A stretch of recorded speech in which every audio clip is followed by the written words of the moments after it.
जय सिया राम, जय जय श्री बालाजी महाराज। प्रिय भक्तों, आप सभी को मेरा सादर नमस्कार। प्रिय भक्तों, आज का यह वीडियो उन सभी भक्तों के लिए है जिनके जीवन में विभिन्न प्रकार की परेशानियां हमेशा बनी रहती हैं, जिनके जीवन में सभी कार्यों में असफलता का सामना करना पड़ता है। प्रिय भक्तों, अगर आपके जीवन में विभिन्न प्रकार की परेशानी है, वह आपके सभी कार्य बनते बनते बिगड़ जाते हैं, तो घबराइए मत। प्रभु श्री हनुमान जी महाराज का ये सिद्ध व चमत्कारी मंत्र के बारे में बताने जा रही हूँ, जिस महामंत्र को सच्चे मन से किसी भी समय कोई भी कार्य करते समय यदि आपने 108 बार या 51 बार सच्चे मन से सुन लिया, तो यकीन मानिए स्वयं बजरंग बली जी जीवन के समस्त प्रकार के विघ्न बाधा व संकटों का अंत कर देंगे। आपका कठिन से भी कठिन कार्य व बहुत दिनों से रुका हुआ कार्य बहुत ही आसानी से वह तरक्की के साथ सिद्ध हो जाएगा। प्रभु श्री हनुमान जी महाराज की कृपा से जीवन में सदा सर्वदा मंगल एवं कल्याण ही होगा। प्रिय भक्तों, आइए बिना देर किए प्रभु श्री हनुमान जी महाराज का ध्यान करके इस सिद्ध मंत्र को जाने। उससे पहले आप सभी भक्तों से एक छोटा सा निवेदन है कि अगर आप हमारे चैनल पर नए होइएगा तो चैनल को सब्सक्राइब करके कमेंट में जय श्री राम, जय बालाजी महाराज लिखकर अपनी हाजिरी अवश्य लगा दीजिएगा। प्यारे भक्तों, मंत्र कुछ इस प्रकार है। ओम नमो हनुमते रुद्र अवताराय देवदानव वर्ष मुनिवरदाय रामदूताय स्वाहा। ओम नमो हनुमते रुद्र अवताराय देवदानव वर्ष मुनिवरदाय रामदूताय स्वाहा। ओम नमो हनुमते रुद्र अवताराय देवदानव वर्ष मुनिवरदाय रामदूताय स्वाहा। ओम नमो हनुमते रुद्र अवताराय देवदानव वर्ष मुनिवरदाय रामदूताय स्वाहा। ओम नमो हनुमते रुद्र अवताराय देवदानव वर्ष मुनिवरदाय रामदूताय स्वाहा। ओम नमो हनुमते रुद्र अवताराय देवदानव वर्ष मुनिवरदाय रामदूताय स्वाहा। ओम नमो हनुमते रुद्र अवताराय देवदानव वर्ष मुनिवरदाय रामदूताय स्वाहा। ओम नमो हनुमते रुद्र अवताराय देवदानव वर्ष मुनिवरदाय रामदूताय स्वाहा। ओम नमो हनुमते रुद्र अवताराय देवदानव वर्ष मुनिवरदाय रामदूताय स्वाहा। ओम नमो हनुमते रुद्र अवताराय देवदानव वर्ष मुनिवरदाय रामदूताय स्वाहा। ओम नमो हनुमते रुद्र अवताराय देवदानव वर्ष मुनिवरदाय रामदूताय स्वाहा। ओम नमो हनुमते रुद्र अवताराय देवदानव वर्ष मुनिवरदाय रामदूताय स्वाहा। ओम नमो हनुमते रुद्र अवताराय देवदानव वर्ष मुनिवरदाय रामदूताय स्वाहा। ओम नमो हनुमते रुद्र अवताराय देवदानव वर्ष मुनिवरदाय रामदूताय स्वाहा। ओम नमो हनुमते रुद्र अवताराय देवदानव वर्ष मुनिवरदाय रामदूताय स्वाहा। ओम नमो हनुमते रुद्र अवताराय देवदानव वर्ष मुनिवरदाय रामदूताय स्वाहा। ओम नमो हनुमते रुद्र अवताराय देवदानव वर्ष मुनिवरदाय रामदूताय स्वाहा। ओम नमो हनुमते रुद्र अवताराय देवदानव वर्ष मुनिवरदाय रामदूताय स्वाहा। ओम नमो हनुमते रुद्र अवताराय देवदानव वर्ष मुनिवरदाय रामदूताय स्वाहा। ओम नमो हनुमते रुद्र अवताराय देवदानव वर्ष मुनिवरदाय रामदूताय स्वाहा। ओम नमो हनुमते रुद्रावताराय देवदानो वर्षिमुनिवरदाय रामदूताय स्वाहा।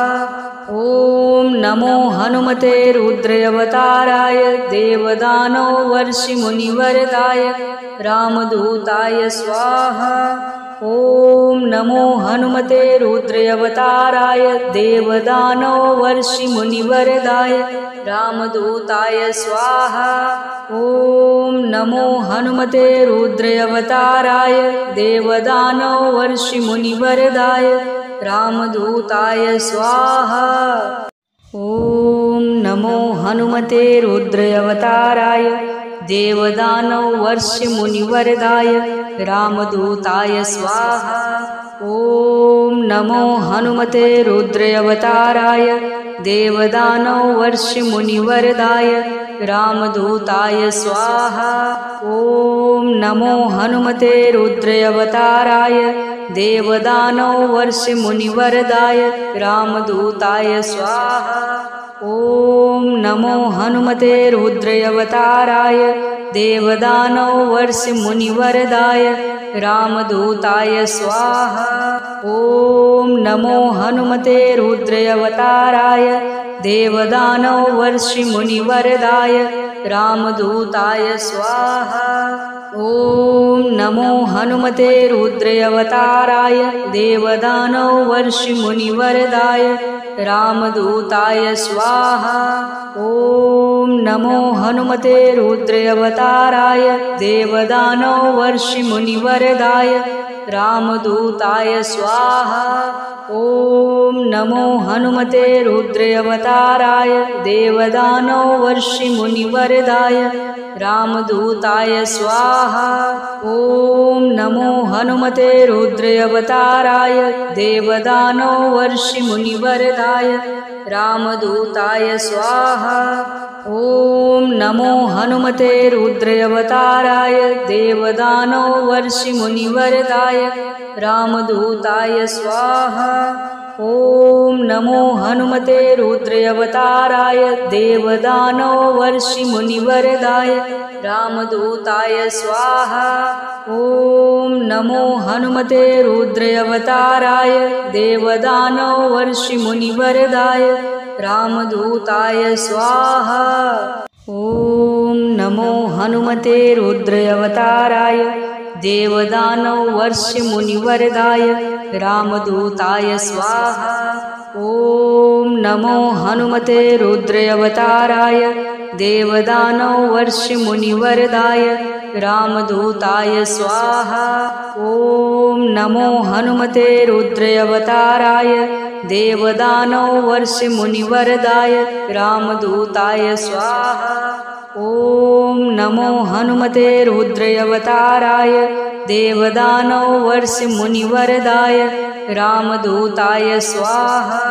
ॐ नमो हनुमते रुद्रावताराय देवदानो वर्षिमुनिवरदाय रामदूताय स्वाहा। ॐ नमो हनुमते रुद्रावताराय देवदानो वर्षिमुनिवरदाय रामदूताय स्वाहा। ॐ नमो हनुमते रुद्रावताराय देवदानो वर्षिमुनिवरदाय रामदूताय स्वाहा। ॐ नमो हनुमते रुद्रावताराय देवदानो वर्षिमुनिवरदाय रामदूताय स्वाहा। ॐ नमो हनुमते रुद्रावताराय देवदानो वर्षिमुनिवरदाय रामदूताय स्वाहा।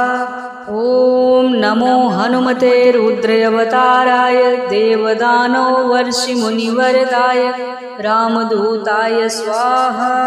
ॐ नमो हनुमते रुद्रावताराय देवदानो वर्षिमुनिवरदाय रामदूताय स्वाहा। ॐ नमो हनुमते रुद्रावताराय देवदानो वर्षिमुनिवरदाय रामदूताय स्वाहा। ॐ नमो हनुमते रुद्रावताराय देवदानवर्षिमुनिवरदाय रामदूताय स्वाहा। ॐ नमो हनुमते रुद्रावताराय देवदानवर्षिमुनिवरदाय रामदूताय स्वाहा। ॐ नमो हनुमते रुद्रावताराय देवदानवर्षिमुनिवरदाय रामदूताय स्वाहा। ॐ नमो हनुमते रुद्रावताराय देवदानवर्षिमुनिवरदाय रामदूताय स्वाहा। ॐ नमो हनुमते रुद्रावताराय देवदानवर्षिमुनिवरदाय रामदूताय स्वाहा। ॐ नमो हनुमते रुद्रावताराय देवदानवर्षिमुनिवरदाय रामदूताय स्वाहा।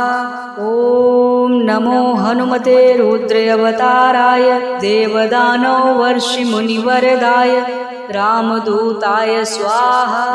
ॐ नमो हनुमते रुद्रावताराय देवदानवर्षिमुनिवरदाय रामदूताय स्वाहा। ॐ नमो हनुमते रुद्रावताराय देवदानवर्षिमुनिवरदाय रामदूताय स्वाहा। ॐ नमो हनुमते रुद्रावताराय देवदानवर्षिमुनिवरदाय रामदूताय स्वाहा। ॐ नमो हनुमते रुद्रावताराय देवदानवर्षिमुनिवरदाय रामदूताय स्वाहा। ॐ नमो हनुमते रुद्रावताराय देवदानवर्षिमुनिवरदाय रामदूताय स्वाहा। ॐ नमो हनुमते रुद्रावताराय देवदानवर्षिमुनिवरदाय रामदूताय स्वाहा। ॐ नमो हनुमते रुद्रावताराय देवदानवर्षिमुनिवरदाय रामदूताय स्वाहा। ॐ नमो हनुमते रुद्रावताराय देवदानवर्षिमुनिवरदाय रामदूताय स्वाहा। ॐ नमो हनुमते रुद्रावताराय देवदानवर्षिमुनिवरदाय रामदूताय स्वाहा। ॐ नमो हनुमते रुद्रावताराय देवदानवर्षिमुनिवरदाय रामदूताय स्वाहा। ॐ नमो हनुमते रुद्रावताराय देवदानवर्षिमुनिवरदाय रामदूताय स्वाहा। ॐ नमो हनुमते रुद्रावताराय देवदानवर्षिमुनिवरदाय रामदूताय स्वाहा। ॐ नमो हनुमते रुद्रावताराय देवदानवर्षिमुनिवरदाय रामदूताय स्वाहा। ॐ नमो हनुमते रुद्रावताराय देवदानवर्षिमुनिवरदाय रामदूताय स्वाहा। ॐ नमो हनुमते रुद्रावताराय देवदानवर्षिमुनिवरदाय रामदूताय स्वाहा। ॐ नमो हनुमते रुद्रावताराय देवदानवर्षिमुनिवरदाय रामदूताय स्वाहा। ॐ नमो हनुमते रुद्रावताराय देवदानवर्षिमुनिवरदाय रामदूताय स्वाहा। ॐ नमो हनुमते रुद्रावताराय देवदानवर्षिमुनिवरदाय रामदूताय स्वाहा। ॐ नमो हनुमते रुद्रावताराय देवदानवर्षिमुनिवरदाय रामदूताय स्वाहा। ॐ नमो हनुमते रुद्रावताराय देवदानवर्षिमुनिवरदाय रामदूताय स्वाहा। ॐ नमो हनुमते रुद्रावताराय देवदानवर्षिमुनिवरदाय रामदूताय स्वाहा। ॐ नमो हनुमते रुद्रावताराय देवदानवर्षिमुनिवरदाय रामदूताय स्वाहा। ॐ नमो हनुमते रुद्रावताराय देवदानवर्षिमुनिवरदाय रामदूताय स्वाहा। ॐ नमो हनुमते रुद्रावताराय देवदानवर्षिमुनिवरदाय रामदूताय स्वाहा। ॐ नमो हनुमते रुद्रावताराय देवदानवर्षिमुनिवरदाय रामदूताय स्वाहा। ॐ नमो हनुमते रुद्रावताराय देवदानवर्षिमुनिवरदाय रामदूताय स्वाहा। ॐ नमो हनुमते रुद्रावताराय देवदानवर्षिमुनिवरदाय रामदूताय स्वाहा। ॐ नमो हनुमते रुद्रावताराय देवदानवर्षिमुनिवरदाय रामदूताय स्वाहा। ॐ नमो हनुमते रुद्रावताराय देवदानवर्षिमुनिवरदाय रामदूताय स्वाहा। ॐ नमो हनुमते रुद्रावताराय देवदानवर्षिमुनिवरदाय रामदूताय स्वाहा। ॐ नमो हनुमते रुद्रावताराय देवदानवर्षिमुनिवरदाय रामदूताय स्वाहा। ॐ नमो हनुमते रुद्रावताराय देवदानवर्षिमुनिवरदाय रामदूताय स्वाहा। ॐ नमो हनुमते रुद्रावताराय देवदानवर्षिमुनिवरदाय रामदूताय स्वाहा। ॐ नमो हनुमते रुद्रावताराय देवदानवर्षिमुनिवरदाय रामदूताय स्वाहा। ॐ नमो हनुमते रुद्रावताराय देवदानवर्षिमुनिवरदाय रामदूताय स्वाहा। ॐ नमो हनुमते रुद्रावताराय देवदानवर्षिमुनिवरदाय रामदूताय स्वाहा। ॐ नमो हनुमते रुद्रावताराय देवदानवर्षिमुनिवरदाय रामदूताय स्वाहा। ॐ नमो हनुमते रुद्रावताराय देवदानवर्षिमुनिवरदाय रामदूताय स्वाहा। ॐ नमो हनुमते रुद्रावताराय देवदानवर्षिमुनिवरदाय रामदूताय स्वाहा। ॐ नमो हनुमते रुद्रावताराय देवदानवर्षिमुनिवरदाय रामदूताय स्वाहा। ॐ नमो हनुमते रुद्रावताराय देवदानवर्षिमुनिवरदाय रामदूताय स्वाहा। ॐ नमो हनुमते रुद्रावताराय देवदानवर्षिमुनिवरदाय रामदूताय स्वाहा। ॐ नमो हनुमते रुद्रावताराय देवदानवर्षिमुनिवरदाय रामदूताय स्वाहा। ॐ नमो हनुमते रुद्रावताराय देवदानवर्षिमुनिवरदाय रामदूताय स्वाहा। ॐ नमो हनुमते रुद्रावताराय देवदानवर्षिमुनिवरदाय रामदूताय स्वाहा। ॐ नमो हनुमते रुद्रावताराय देवदानवर्षिमुनिवरदाय रामदूताय स्वाहा। ॐ नमो हनुमते रुद्रावताराय देवदानवर्षिमुनिवरदाय रामदूताय स्वाहा। ॐ नमो हनुमते रुद्रावताराय देवदानवर्षिमुनिवरदाय रामदूताय स्वाहा। ॐ नमो हनुमते रुद्रावताराय देवदानवर्षिमुनिवरदाय रामदूताय स्वाहा। ॐ नमो हनुमते रुद्रावताराय देवदानवर्षिमुनिवरदाय रामदूताय स्वाहा। ॐ नमो हनुमते रुद्रावताराय देवदानवर्षिमुनिवरदाय रामदूताय स्वाहा।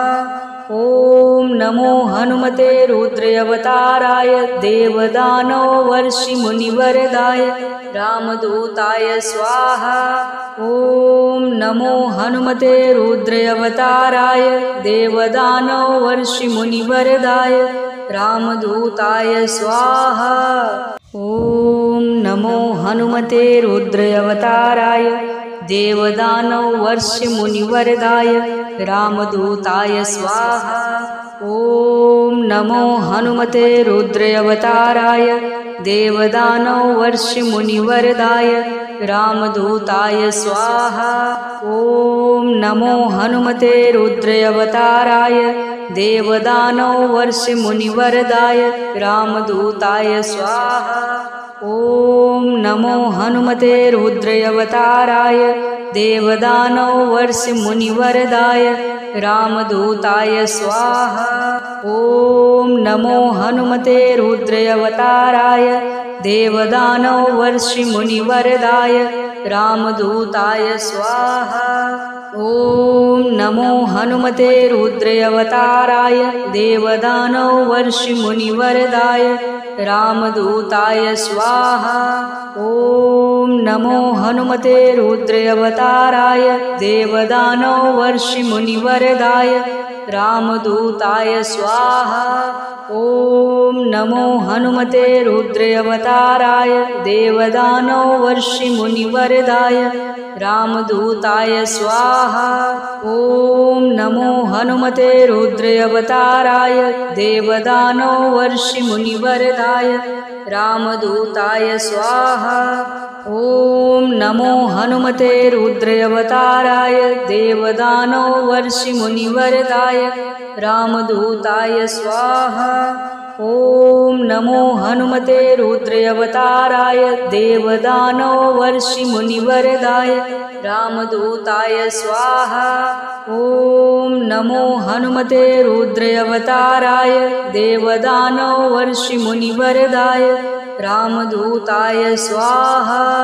ॐ नमो हनुमते रुद्रावताराय देवदानवर्षिमुनिवरदाय रामदूताय स्वाहा। ॐ नमो हनुमते रुद्रावताराय देवदानवर्षिमुनिवरदाय रामदूताय स्वाहा। ॐ नमो हनुमते रुद्रावताराय देवदानवर्षिमुनिवरदाय रामदूताय स्वाहा।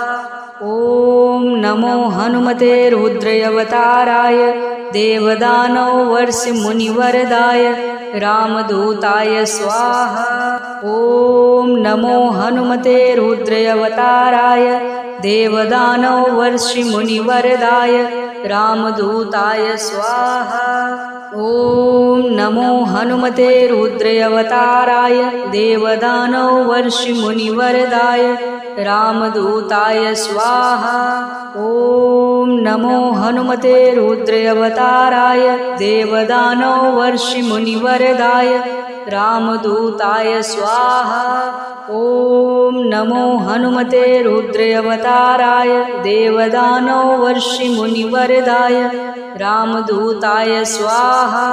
ॐ नमो हनुमते रुद्रावताराय देवदानवर्षिमुनिवरदाय रामदूताय स्वाहा।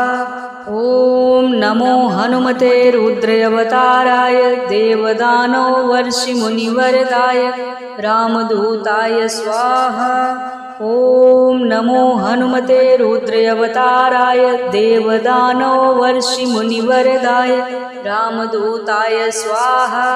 ॐ नमो हनुमते रुद्रावताराय देवदानवर्षिमुनिवरदाय रामदूताय स्वाहा। ॐ नमो हनुमते रुद्रावताराय देवदानवर्षिमुनिवरदाय रामदूताय स्वाहा।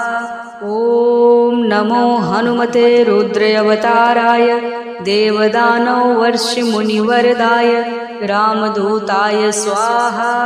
ॐ नमो हनुमते रुद्रावताराय देवदानवर्षिमुनिवरदाय रामदूताय स्वाहा। ॐ नमो हनुमते रुद्रावताराय देवदानवर्षिमुनिवरदाय रामदूताय स्वाहा। ॐ नमो हनुमते रुद्रावताराय देवदानवर्षिमुनिवरदाय रामदूताय स्वाहा। ॐ नमो हनुमते रुद्रावताराय देवदानवर्षिमुनिवरदाय रामदूताय स्वाहा। ॐ नमो हनुमते रुद्रावताराय देवदानवर्षिमुनिवरदाय रामदूताय स्वाहा। ॐ नमो हनुमते रुद्रावताराय देवदानवर्षिमुनिवरदाय रामदूताय स्वाहा। ॐ नमो हनुमते रुद्रावताराय देवदानवर्षिमुनिवरदाय रामदूताय स्वाहा। ॐ नमो हनुमते रुद्रावताराय देवदानवर्षिमुनिवरदाय रामदूताय स्वाहा। ॐ नमो हनुमते रुद्रावताराय देवदानवर्षिमुनिवरदाय रामदूताय स्वाहा। ॐ नमो हनुमते रुद्रावताराय देवदानवर्षिमुनिवरदाय रामदूताय स्वाहा। ॐ नमो हनुमते रुद्रावताराय देवदानवर्षिमुनिवरदाय रामदूताय स्वाहा। ॐ नमो हनुमते रुद्रावताराय देवदानवर्षिमुनिवरदाय रामदूताय स्वाहा। ॐ नमो हनुमते रुद्रावताराय देवदानवर्षिमुनिवरदाय रामदूताय स्वाहा।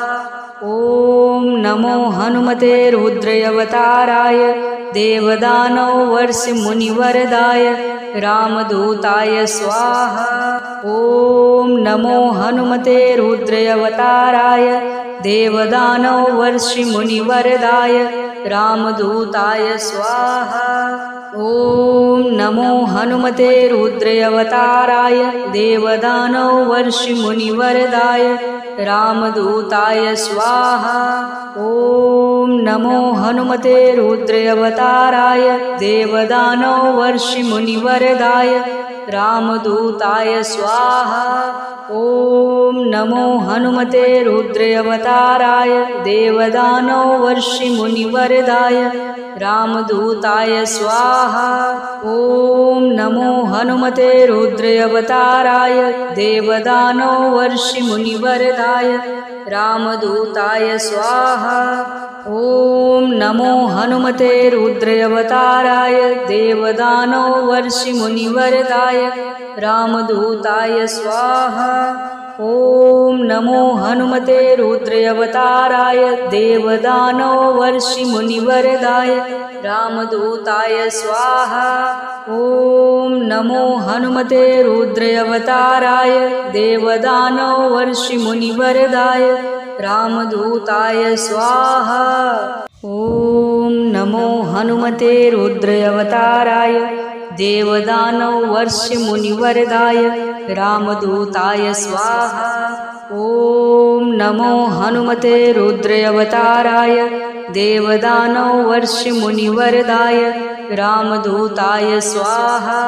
ॐ नमो हनुमते रुद्रावताराय देवदानवर्षिमुनिवरदाय रामदूताय स्वाहा। ॐ नमो हनुमते रुद्रावताराय देवदानवर्षिमुनिवरदाय रामदूताय स्वाहा। ॐ नमो हनुमते रुद्रावताराय देवदानवर्षिमुनिवरदाय रामदूताय स्वाहा।